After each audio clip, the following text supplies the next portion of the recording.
Taurus, let's take a look at your energies for the next 6 months. Okay, so kung kailan nyo man ito mapanood, no? Halimbawa, napanood nyo ito by December, ibig sabihin next 6 months from December, sa kung kailan nyo to matsyempohan. Okay? And if you are new here, of course, please don't forget to like, follow, or subscribe. Maraming salamat sa inyong support sa mga nag-avail ng promo, no? Yung mga personal readings natin. Sa mga laging sumusubaybay. So mga gusto mag-avail, yun lang. Tapos na yung promo ko until June 12 lang yun. So, PM na lang po kayo sa aking official Facebook page. Okay? Tingnan na natin yung overall energy mo for the next 6 months.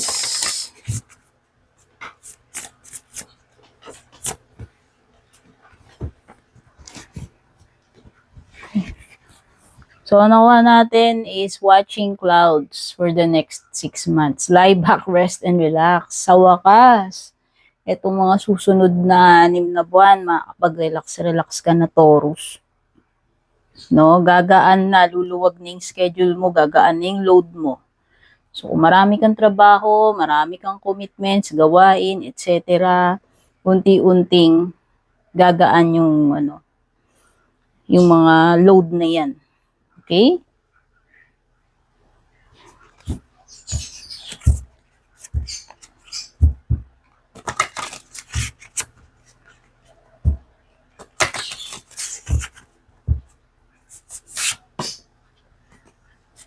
You have King of Cups, so pwedeng may makakadeal ka na water sign, Cancer, Scorpio, or Pisces. Meron ding Nine of Pentacles, Earth sign energy naman.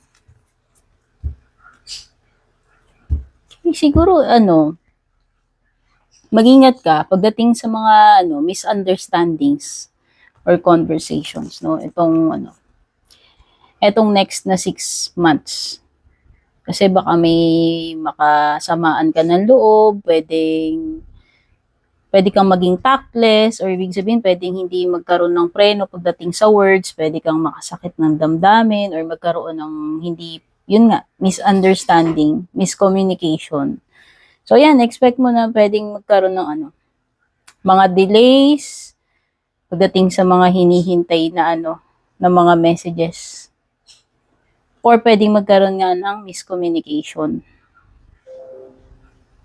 O, yung ma-misunderstood ka, ma-misunderstood yung sinabi mo, mabigyan ng kahulugan. Ayan. O, pwedeng magkaroon ng tampuan, away, mga ganyan. Conflict, no? Tapos meron ka ring Nine of Pentacles. Wow. So, ito na nga. Alam mo, parang nagre-relate itong energy na dalawa. Na parang meron kang ma-accomplish, no? So, siguro, itong past months, or dito sa present mo, pwedeng lahat ng trabaho mo, talagang tinutodo mo na, binubuhos mo na lahat, kasi ayaw mo na may maiiwan ka ng trabaho. And then, after, yung susunod na 6 months para sa'yo is magiging maluwag na yung load mo, workload mo, or kung ano man yan, mga gawain na yan. No? Sa trabaho man yan, sa bahay, etc. At may-enjoy mo na, pahila-hilata. Ayan, take note guys, tignan nyo, Taurus. 2 hamok, 2 duyan. Tapos dito parang, kasi si Nine of Pentacles yung parang, paisi-isi na lang, tinitignan na lang niya yung mga accomplishments niya, yung mga pinagpaguran niya, pinagsipagan niya, is ini-enjoy niya na lang.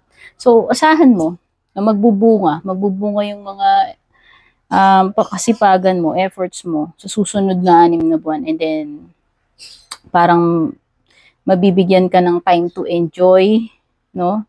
Itong mga pinaghirapan mo and makapagbakasyon or makapag-relax.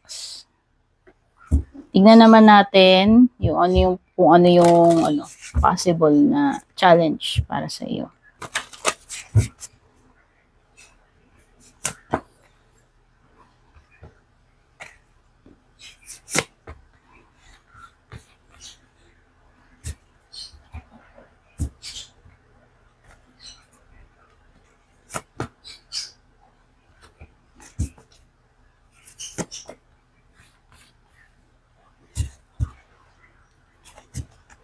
Meron ding mga changes para sa iyo. Ayan, sa bottom ng deck mo, you have good luck charm. So, pwedeng may mga situations na siswertihin ka, buenas, no? Maganda yung mga darating sa iyo, maganda yung mga pagbabago, kumbaga, papabor sa iyo. So, yan.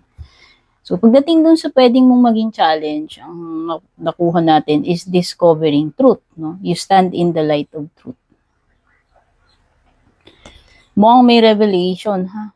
Itong next 6 months para sa iyo, Taurus. Kung ano man ito, malalaman at malalaman mo yung totoo, madidiscover mo.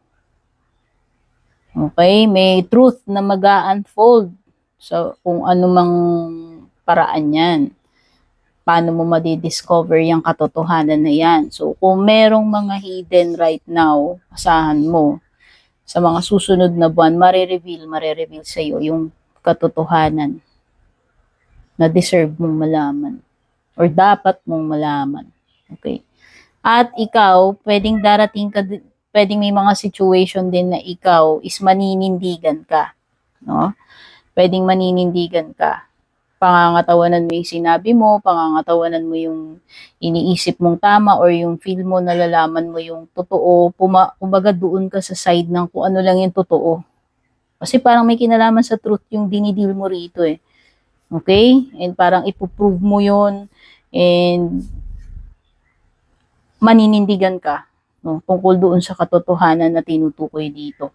And meron ka rin justice card. So, Libra energy. Okay, possible na merong Libra energy. Ayan, oh. Grabe, alam mo yung mga cards mo nagre-relate. Like dito. No, yung kanina lumabas dito. Na parang sit back and relax ka na lang. Pero dito naman is truth ang pinag-uusapan. So, ang mga keywords mo rito is sit back, rest, and relax, tapos truth. Okay, napaka nito. Parang may mga ganyang kaganapan para sa iyo, no? Ayan, no. Maninindigan ka kung ano yung feeling mo tama or totoo. Nang wala ka dapat kinikilingan, nasa gitna ka lang. Okay? This is standing for for kung ano yung yung alam mo na tama, nararapat. At ano ba tawag dito? Makatarungan, kasi this is justice card. Okay? Pwede rin itong may kinalaman sa decision making. So, kung may mga matters na kailangan mong i-analyze mabuti, both sides, pakikinggan mo, titimbangin mo, bago ka gumawa ng major decision. Kasi this is a major card. No? So, pwedeng may mga major events na paparating sa iyo. Especially, may mga legal matters to come, possible, decision. At yung decision na hindi yan basta-basta, major decision siya sa buhay mo. Okay? So, big deal. Big deal. Pagdating naman sa magiging blessing mo, you have breaking trail. This is breakthrough. Ayan, breakthrough. Makakahanap ka ng solution sa kung anumang problem, conflict, pinagdadaanan mo, Taurus. You will find a way out of this situation. Kung nasadla ka dyan, hihirapan ka dyan, may ahon mo yung sarili mo, makakahanap ka pa rin ng solution tungkol dito sa situation mo. Okay? If there's a will, there's a way. Ayan, no? Para kang nagpe-pave dito, para kang nagtatabas ng path na pwede mong daanan, lusutan. So, ayan. So, I guess, kung may mga decision man na bababa, no? Kung may mga legal matters, I hope pumabor sa'yo kasi, ayan, no? Yung breaking trail, justice card, and good luck charm card mo is an indication na baka palarin ka o pumabor sa'yo yung magiging decision or yung circumstances, situation, no? And you have, pagdating sa love life mo, you have the 9 of Wands. No, it would take a hell a lot more to defeat you. Okay, so if you're already in a relationship, sabihin na natin, asawa mo man yung jowa mo, siguro ipaglalaban mo, and hindi mo hahayaan na merong ibang umaswang sa person mo. Hindi mo basta-basta bibitiwan itong connection ninyo, no? By hook or by crook, makaranas ka na ng mga problema dyan, dumaan man kayo sa kung saan-saan, ilalaban mo yan. At sabi dito, mahirap ka talunin, no? So, yan, yung malakas yung power mo, yung energy mo dito. So, nakikita ko kung ano man itong mga challenges, no? Sabihin na natin, kung hindi man itong mga agaw, pwedeng may mga ibang challenges. Hindi ka basta-basta magpapadaig doon sa mga problema na yun or mag-give up dito sa love life mo, sa connection ninyo. Okay? So, tignan pa natin yung ibang closing messages para sa iyo, Taurus. Next, 6 months mo. Grounding, go deep, explore your roots, joy and delight, open your heart to joy, traveling lightly, simplify your life. Okay? So, nakikita ko magde-declutter ka itong next 6 months. Lahat ng pwede mong tanggalin. Simplify mo lahat. Maging minimalist ka sa lahat ng bagay. No, yung mga connections mo na toxic, pwede mong i-get rid dyan, or anything na nakakapagpabigat para sa iyo. Alam mo na yung meaning ng nakakapagpabigat. Ibig sabihin, pwedeng toxic, pwedeng nakakasama. Ayan, no. The secret is to simplify. So, nakikita ko dito is, yun na nga, magde-declutter ka. So, unti-unting gagaan yung pakiramdam mo, unti-unting gagaan yung situation mo. Unti-unting mababawasan ng mga toxic sa buhay mo in the next 6 months. Tapos, meron kang open your heart to joy. Joy and delight. So, ano to? Feeling ko lang merong something na exciting kang may exciting na mangyayari or merong magandang blessing ka na marireceive. No, for you in order to experience joy and delight na talagang ikaw ay magiging very happy, delighted doon sa paparating sa iyo na yan, kung ano mang blessing yan. At grounding, go deep, explore your roots. Go deep. Ibig sabihin, wag kang mag-rely doon sa surface na nakikita mo sa dito sa ibabaw. Mag-dive ka, mag-deep dive ka. So alamin mo ano yung pinagmumulan. Alamin mo kung ano yung root. So, kung may problem, alamin mo ano yung pinaka-root ng problem. Okay? Ibig sabihin, kakalkalin mo, bubusisiin mo talaga, aalamin mo mabuti. Okay?